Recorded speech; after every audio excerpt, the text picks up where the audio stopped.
O Senhor esteja convosco. Ele está no meio de nós. Proclamação do Evangelho de Jesus Cristo segundo Lucas. Glória a vós, Senhor.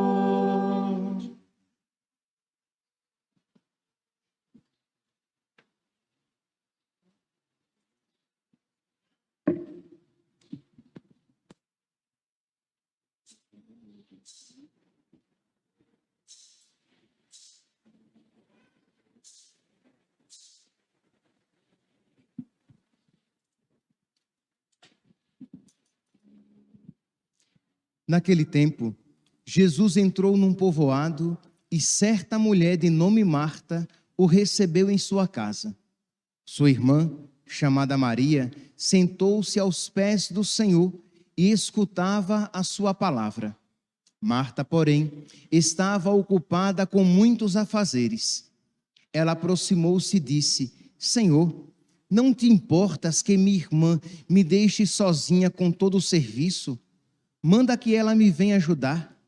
O Senhor, porém, lhe respondeu: Marta, Marta, tu te preocupas e andas agitada por muitas coisas. Porém, uma só coisa é necessária. Maria escolheu a melhor parte e esta não lhe será tirada. Palavra da salvação. Glória a vós, Senhor. Aleluia, aleluia, aleluia.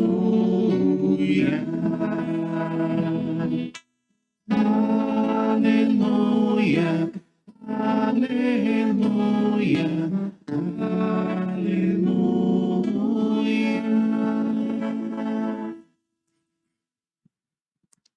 Caríssimos irmãos e irmãs, estamos celebrando o 16º domingo do tempo comum. E a liturgia de hoje, sem sombra de dúvidas, nos fala a respeito da hospitalidade. Nós podemos ver que tanto a primeira leitura como o Evangelho tem este tema da hospitalidade, da acolhida. Abraão, que com generosa hospitalidade acolhe estes personagens, aqui no livro do Gênesis, no capítulo 18, e Jesus, que é acolhido com hospitalidade por Marta e Maria. Só que existe uma diferença entre estes dois relatos. Nós iremos meditar sobre eles. Na primeira leitura, retirada aqui do capítulo 18 do livro do Gênesis, nós vemos então que Abraão, ele como que suplica àqueles personagens, suplica que eles se deixem acolher. Vejam aqui o relato, diz assim, que naqueles dias o Senhor apareceu a Abraão. Entenda, o Senhor apareceu a Abraão, mas Abraão não sabia que era o Senhor. Deus o visitou sem que ele o soubesse.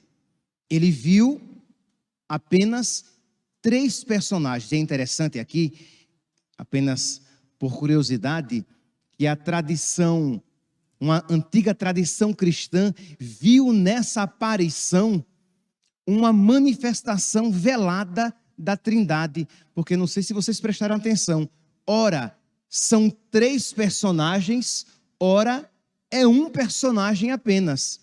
Por exemplo, aqui no versículo 1 diz assim, que naqueles dias o Senhor apareceu a Abraão. Só que no versículo 2, Abraão viu 3 homens de pé. Então, 1 e 3. No versículo 3 diz assim: assim que os viu, Abraão correu ao seu encontro, prostrou-se por terra e disse: meu Senhor. Mas ora, ele não tinha visto 3? Como é que agora ele os trata como um meu Senhor? No versículo 8 diz: eles responderam.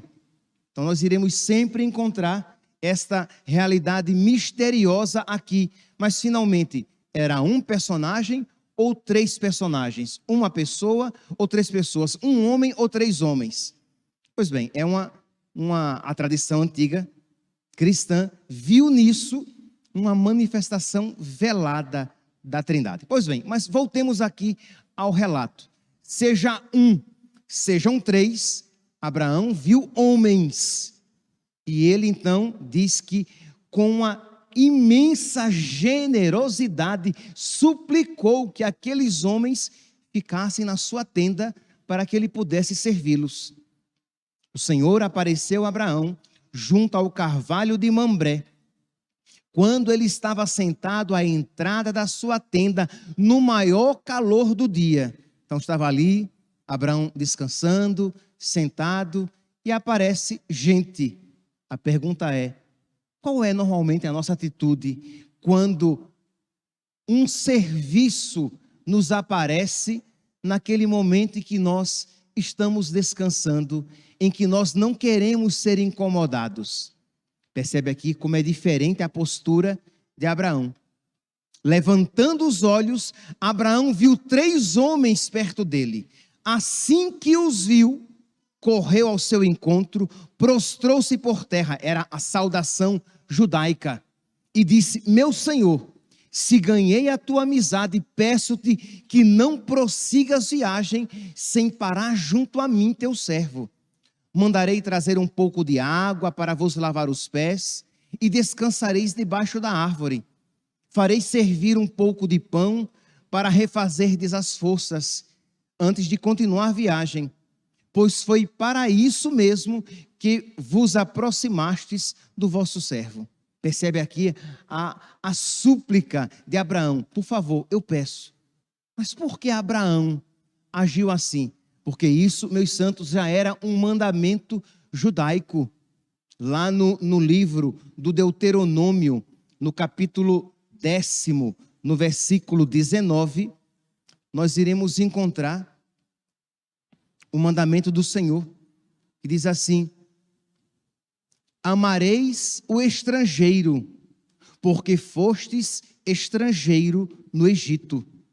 Isto é, você deve ser bom com os estrangeiros, porque vocês foram estrangeiros no Egito. Isso era um ensinamento profundo, profundamente enraizado na mentalidade judaica. Então, Abraão, ele vive essa realidade de ser bom com o migrante, com o peregrino, com o estrangeiro, por obediência a nosso Senhor. Ora, meus irmãos, se Abraão, ele tinha esse mandamento, e a ele era obediente, quanto mais nós devemos ser bons com os outros, porque Deus é bom sempre conosco. Então, sempre a nossa bondade é sempre uma resposta à bondade primeira de Deus. Então, Abraão queria ser bom, porque Deus foi bom com ele. Essa passagem aqui, ela marcou também a mentalidade cristã. Lá no livro dos Hebreus, o autor da carta aos Hebreus, lá no capítulo 13, no versículo 1 e seguintes, o autor da carta aos Hebreus diz assim: que o amor fraterno seja sincero. Que o amor fraterno, que o nosso amor aos irmãos, irmãos aqui no sentido mais amplo da palavra, aqueles que se aproximam de nós. Às vezes um irmão inconveniente, às vezes um irmão chato. Vocês querem mais inconveniente do que um irmão que vem no maior calor do dia, quando Abraão estava descansando? Mas Abraão, por obediência a Deus, isso fez. Nós, por obediência a Jesus, devemos fazer muito mais. Continua então aqui o autor da carta aos Hebreus: que o amor fraterno seja sincero, não esqueçais a hospitalidade. Hospitalidade aqui não significa somente acolher alguém na sua casa, mas como você acolhe aqueles que passam pela sua casa, aqueles que de alguma maneira vão à sua procura. Então, versículo 2, Hebreus capítulo 13, versículo 2: não esqueçais a hospitalidade, porque alguns, sem o saberem, hospedaram anjos. Aqui está se referindo a Abraão, que hospedou o próprio Deus sem o saber. E nós, meus santos, sabemos, né? Mateus capítulo 25, versículo 40. Aquilo que fizerdes a um destes pequeninos, a mim o estás fazendo. Porque eu tive fome e me deste de comer. Eu tive sede e me deste de beber. Eu estava doente e foste me visitar. Eu estava nu e me vestiste. Então aqui, meus irmãos, esse cuidado que nós devemos ter com o pobre, com o necessitado, com aquelas pessoas que passam pela nossa vida, porque muitas vezes são uma visita de Deus.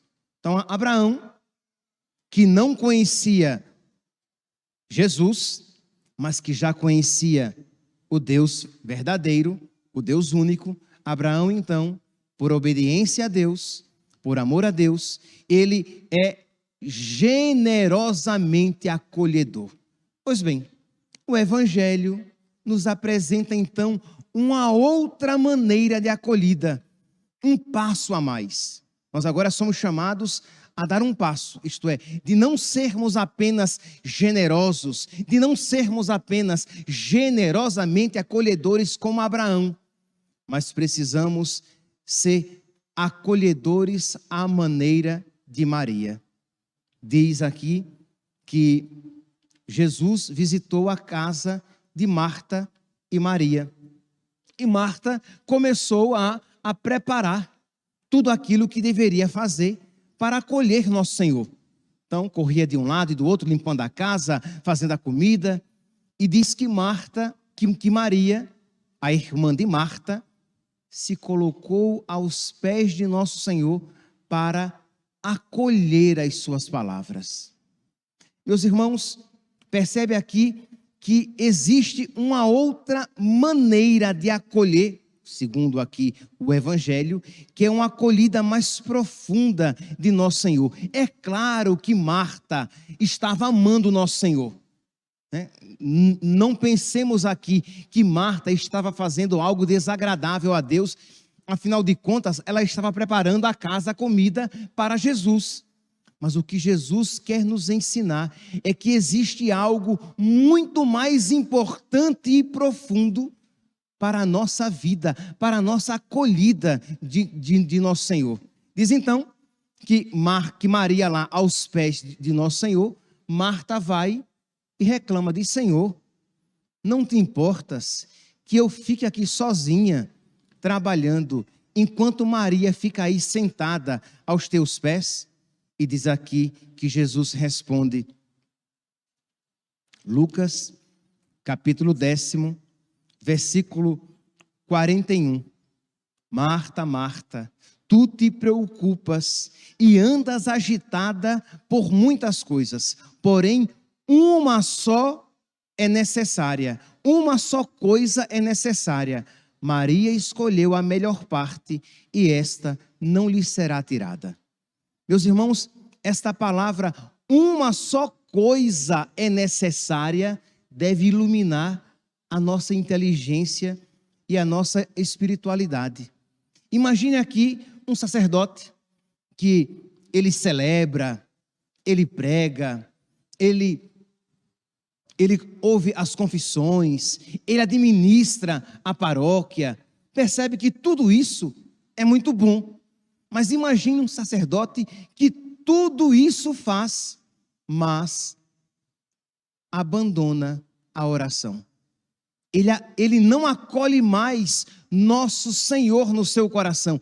É verdade que tudo aquilo que ele faz, celebrar a missa, pregar o Evangelho, e celebra direitinho, e prega direitinho, e administra direitinho, e confessa direitinho, faz as coisas por amor a Deus de alguma maneira. Mas se não houver o único necessário, se não houver aquela realidade sem a qual nada é bom, mais cedo ou mais tarde tudo se perderá.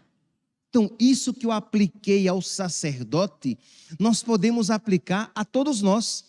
Você é um bom trabalhador, você trabalha com honestidade, você procura ser uma mãe, uma boa mãe, você namora e você namora de uma maneira honesta, mas você não tem tempo, você é catequista na igreja, você é ministro extraordinário da comunhão, você é acólito, é coroinha, serve o altar, você é leitora, você canta na missa, ou melhor, você canta a missa, você participa da liturgia, mas não obstante o seu serviço das coisas de Deus, você não acolhe nosso Senhor no seu coração.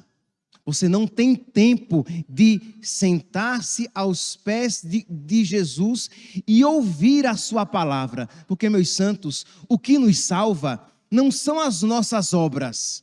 O que nos salva é quando nós acolhemos a palavra de Deus na nossa vida e a vivemos com fidelidade. E a testemunhamos com fidelidade. Então aqui, meus santos, o evangelho de hoje deve nos fazer pensar se nós temos acolhido nosso Senhor. Em Maria, a acolhida, a hospitalidade foi recíproca. Maria acolheu Jesus e foi acolhida por Jesus no seu coração.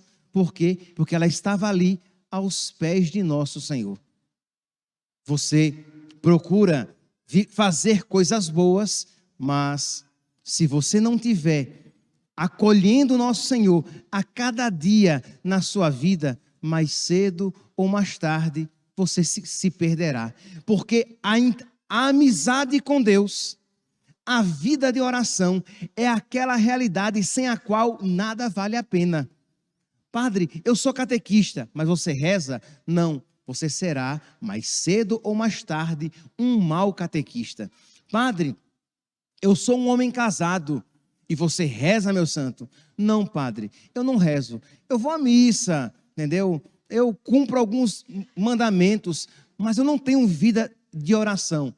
Pois, infelizmente, mais cedo ou mais tarde, você será um mau marido, uma esposa má. Você é padre, eu celebro direitinho, mas você reza, você tem vida de oração, você acolhe nosso Senhor, você tem buscado o único necessário? Não, eu tenho me perdido em muitas coisas, pois mais cedo ou mais tarde você se perderá. Meus irmãos, o único necessário, uma só coisa é necessária. Essa palavra, ela deve mexer o nosso coração. Imagine, nosso Senhor diz aqui, Lucas, capítulo 10, versículo 42. Porém, Marta, uma só coisa é necessária. A pergunta é, você crê nisso? De verdade. Jesus diz, uma só coisa é necessária. Isto é, aquela realidade que verdadeiramente importa. Eu pergunto, você crê? Não adianta você dizer simplesmente, ah, padre, sim, eu creio, eu acredito, mas olhe para a sua vida e veja se de verdade o que você tem buscado na sua vida é primeiramente, principalmente, essa realidade sem a qual nada mais presta. Isto é, se você busca o único necessário, as outras coisas podem ser boas na sua vida, mas se você não buscar o único necessário, tudo mais se tornará mal na sua vida, mais cedo ou mais tarde. Você trabalha, você se dedica, você cuida da sua saúde, você procura ser honesto, todas coisas boas, mas de verdade você busca a sua salvação. Jesus, Em Mateus, capítulo 16, versículo 26, Mateus, capítulo 16, versículo 26, Jesus diz: o que vale ao homem ganhar o mundo inteiro e perder a sua alma, e perder a sua vida? Jesus está dizendo de uma outra maneira esta realidade do único necessário. O que vale ao homem ganhar o mundo inteiro. Vamos lá dizer coisas que signifiquem ganhar o mundo inteiro. Imagine uma pessoa, nossa, eu vou exagerar, tá? Uma pessoa que vive 120 anos com a saúde de 25. Nossa, exagerei mesmo. Então a pessoa vive 120 anos com a saúde de 25.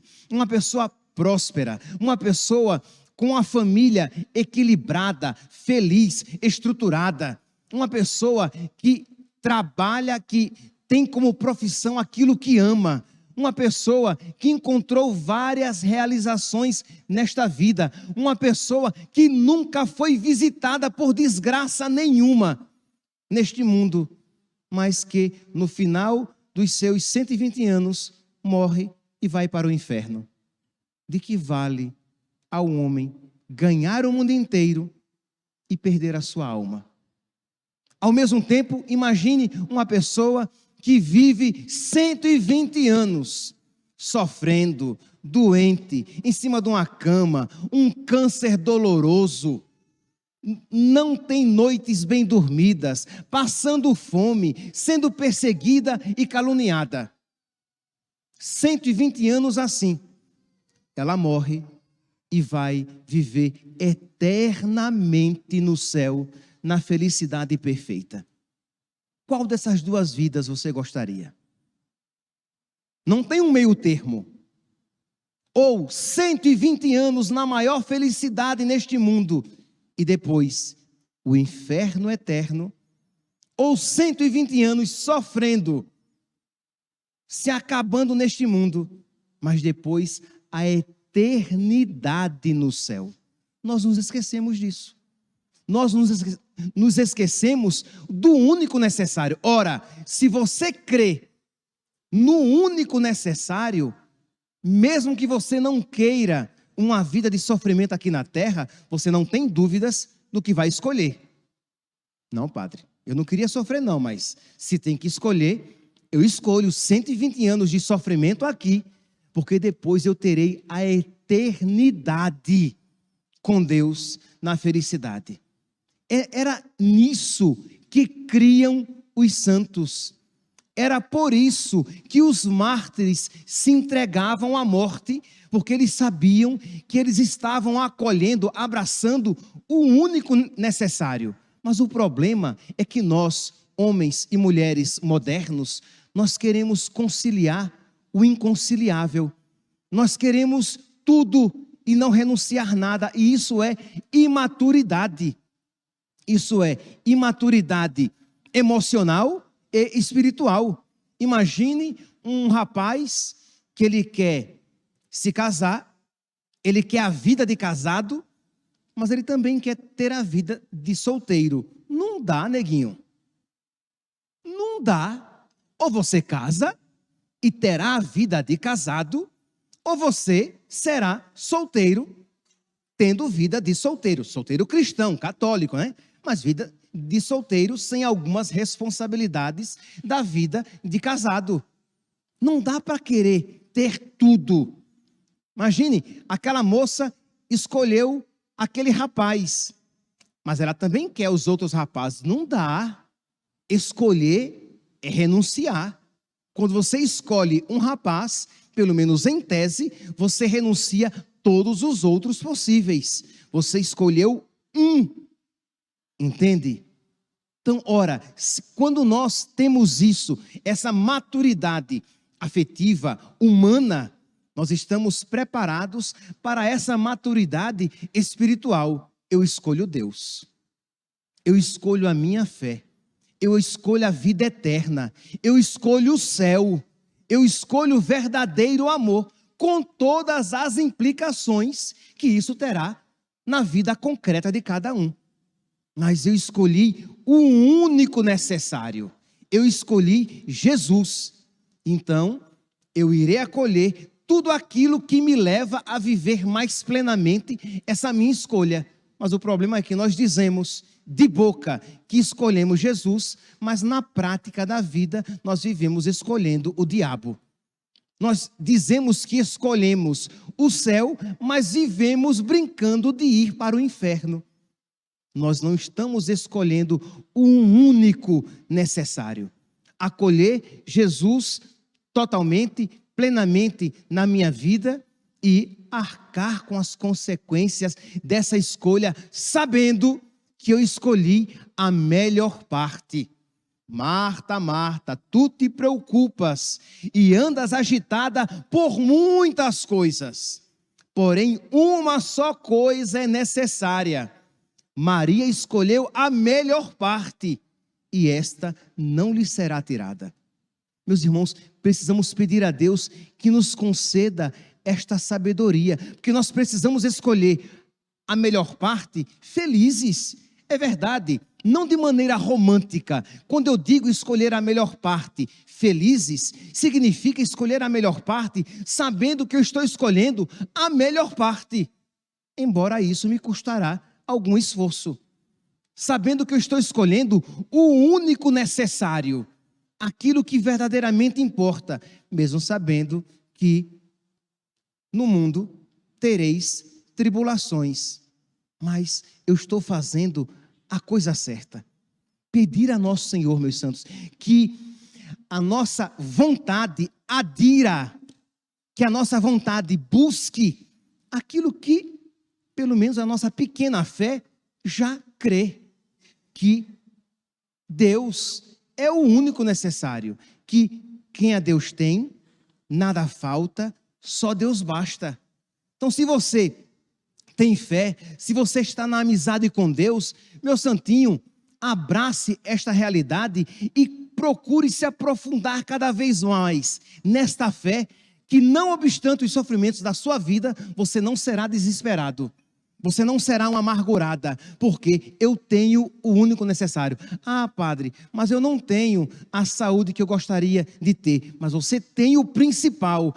Ah, padre, mas eu não tenho a esposa, o marido que eu gostaria de ter. Mas você tem o único necessário. Ah, padre, mas eu não sou tão bonita. Ou melhor, eu sou feia, padre, eu sou um cão chupando manga. Ok, minha santinha, você é feia, mas você tem o único necessário. Entende, meu santinho? Verdade, eu digo assim brincando, mas é verdade. Você tem o necessário, porque senão você fica apegado ao que é acidental e perde o foco do que é o principal. Então você é feio, desdentado, você é feia, com a cara enrugada, você não tem porte físico, você não tem saúde, você é doente, você é pobre, você foi traído. Nossa Senhora. Vou pensar em... Mas você tem fé.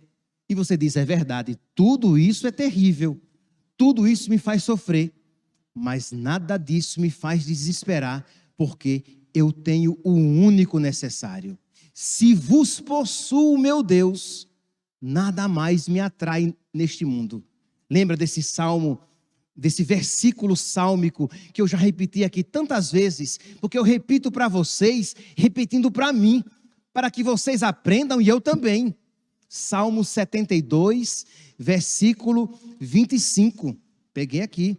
72 ou 73, de acordo com a tradução bíblica de cada um. Se vos possuo, meu Deus, nada mais me atrai na terra. Se eu vos possuo, eu já tenho tudo. Eu já tenho o necessário para ir para o céu. O resto é acidente. Versículo 28, do mesmo Salmo, Salmo 72, versículo 28. Para mim, a felicidade é estar com Deus. Meus santos, é fácil dizer isso. Eu tenho consciência de que existencialmente isso é uma luta. Imagina uma pessoa em cima da cama sofrendo. É claro que ela não vai sentir felicidade. Ela não vai sentir alegria, mas ela poderá dizer na fé, mas eu tenho Deus e a felicidade, nisso Nisso consiste, eu estou caminhando para o céu. Santa Teresinha, ela chegou mesmo a dizer, no momento de grande sofrimento na sua vida, ela disse: eu não estou alegre, eu não estou feliz, mas eu sou feliz, porque ela sabia que ela era de Jesus e que Jesus era dela. Se vos possuo, nada mais me atrai neste mundo. Peça a Deus esta sabedoria, peça a Deus esta fé.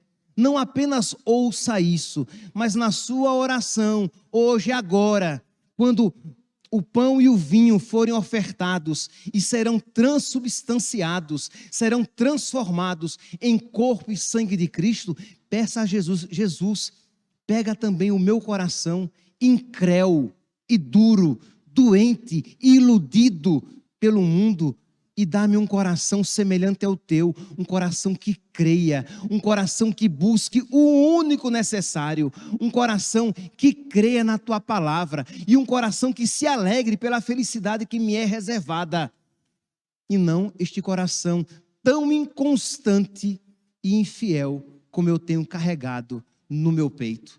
Peça isso, não saia daqui hoje, da missa de hoje, apenas com o preceito cumprido, mas que você saia daqui hoje tendo um encontro com Deus, um toque da graça de Deus no seu coração, e suplicando a nosso Senhor que lhe conceda esta sabedoria de você não andar agitado em muitas coisas, mas de escolher a única coisa necessária. Louvado seja nosso Senhor Jesus Cristo. Para sempre seja louvado.